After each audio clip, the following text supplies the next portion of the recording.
దేవుని నామాన్ని మహింకల్ని గాక.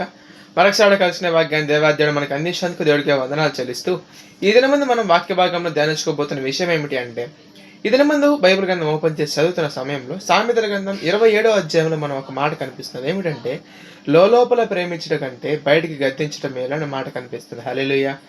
ఇది చాలా అమూల్యమైన మాట. కానీ మనకు అది వినడానికి ఒక అనుకూలంగా ఉండకపోవచ్చు. కానీ ఇది మాత్రం సమాజంలో మనం కానీ పాటిస్తే మనకి చాలా ఉపయోగపడుతుంది. కానీ దీనివల్ల మనకొచ్చే నష్టం ఏమిటంటే మనతో ఎవ్వరు కూడా స్నేహం చేయరు. ఎందుకంటే నువ్వు లోపల ప్రేమిస్తూ ఉంటే నిన్ను నిజంగమైన ఫ్రెండ్ అని అనుకుంటారు. కానీ నువ్వు తప్పులెత్తి చూపిస్తే నిజంగా నిన్ను అస్సలు ఎవ్వరు కూడా లెక్క చేయరు. ఎవరు కూడా నీ దగ్గరికి రాని నీతో మాట్లాడడానికి ప్రయత్నించరు. ఎందుకంటే నువ్వు తప్పులు చూపిస్తావు కాబట్టి. దేవుడు కూడా చేసింది ఇదే. తన శిష్యులను ప్రేమిస్తున్నాడు కాబట్టి, తన శిష్యులను ప్రేమించాడు కాబట్టి ఎప్పుడు వాళ్ళని పొగిడినట్టు మనకు బైబిల్ గ్రంథంలో కనిపించదు.